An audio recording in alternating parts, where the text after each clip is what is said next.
Saúde! Fala galera, beleza? Sou o professor Igor Suga e hoje a gente começa uma nova etapa aqui no estúdio com as videoaulas de Química. Acompanha aí. Tudo bem, vamos lá então galera, vamos começar. A gente começa aí falando da atomística. Bom, basicamente a Química estuda a matéria e a sua transformação, né? Hoje a gente sabe que a matéria é tudo aquilo que tem massa e ocupa uma certa região no espaço, né? Mas muito bem, a gente sabe também que a matéria é formada por átomos, mas nem sempre a coisa foi assim. Vamos voltar um pouco na história, lá por volta de 400 a 450 anos antes de Cristo.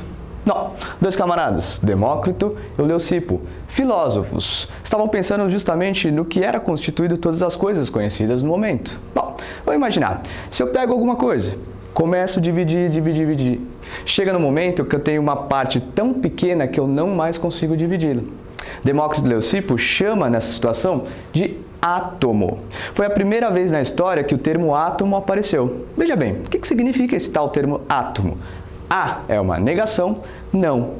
Tomo, corte ou divisão. Ou seja, todas as coisas conhecidas eram formadas por átomos, pequenas partículas indivisíveis. Na verdade, o termo tomo você já escutou várias vezes, né?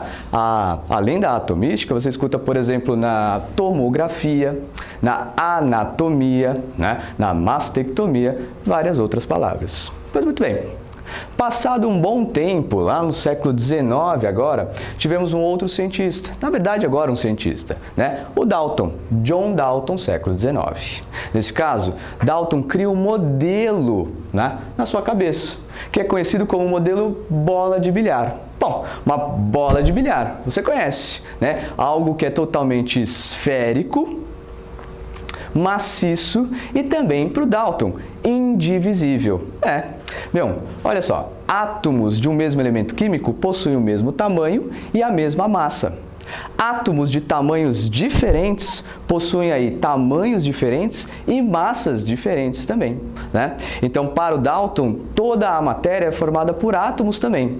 Átomos esses formados, então, por esferas. Esferas maciças, indivisíveis, indestrutíveis e imutáveis. Coisas interessantes. Bom, como a gente tem agora um modelo na nossa cabeça, algo que a gente consegue visualizar, né? A gente consegue ver também como as coisas vão se transformando. Bom, na natureza a gente sabe que existem várias reações químicas. Para o Dalton, uma reação nada mais era que a junção de dois átomos, né? Formando os meus produtos.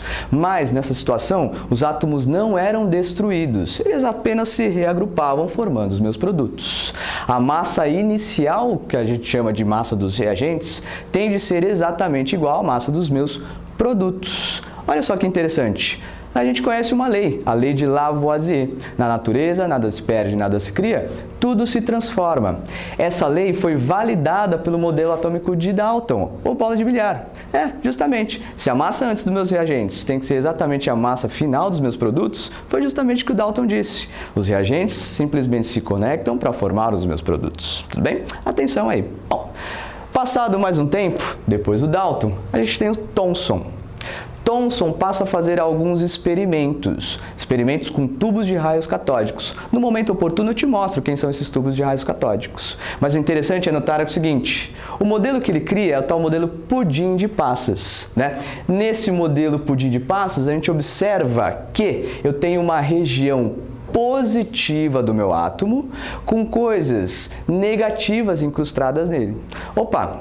Olha que interessante, agora eu já estou falando de duas regiões, uma região positiva e uma região negativa. É em grande verdade que neste momento, com Thomson, o átomo passa a ser totalmente divisível, né? E a partícula menor que o próprio átomo, que a gente chama de partícula subatômica, fica conhecida como elétron. Então veja bem, visualize de novo o nosso modelo pudim de passas, né? A gente tem uma região positiva, né, com elétrons incrustados. A massa positiva é totalmente uniforme e os elétrons estão também distribuídos de forma uniforme dentro dessa massa. Bom, pudim de passas a gente não visualiza muito bem, né? Isso daqui é uma sobremesa lá da Inglaterra. A gente conhece, por exemplo, só para fazer um paralelo, o panetone. Pois muito bem. Se você quer visualizar o modelo atômico de Thomson, pudim de passas, vamos pensar no panetone. Uma massa positiva com os elétrons incrustados. Então seria aquela massa do panetone e as frutas cristalizadas seriam os meus elétrons. Só que atenção de novo, os elétrons estão de forma totalmente distribuída uniformemente nessa massa positiva. Tudo bem? A coisa não para por aí, né? Logo em seguida, agora já no século XX, o Rutherford inicia os seus trabalhos lá na Universidade de McGill, no Canadá, né? Ele faz alguns experimentos com a radioatividade. Também te conto em seguida o que é a radioatividade, né? Mas ele percebe uma coisa, olha, será que realmente o elétron, né, está nessa massa positiva? Ele vê que não. Na verdade, o átomo, segundo Rutherford, estava dividido em núcleo e eletrosfera.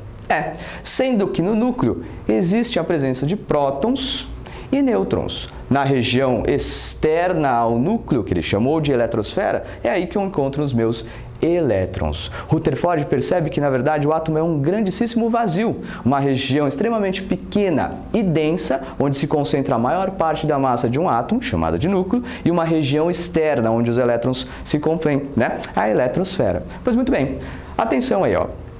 Prótons possuem uma carga positiva, é por isso que a gente fala que o núcleo é positivo. Mas lá dentro também existem os nêutrons. Nêutrons, como o próprio nome diz, é neutro em relação à carga. Os elétrons, então, possuem uma carga negativa, a gente já sabe disso desde o Thomson. Tudo bem? Então fique aí atento nesses nossos modelos. Uma coisa interessante de notar, veja bem, Demócrito e o Leucipo, assim como Dalton, apenas no campo das ideias. Thomson e Rutherford já fazem experimentos para determinar a estrutura da matéria e, consequentemente, saber o que era o átomo. Tudo bem? É isso aí, galera. Fechamos a parte de atomística. A gente volta em seguida.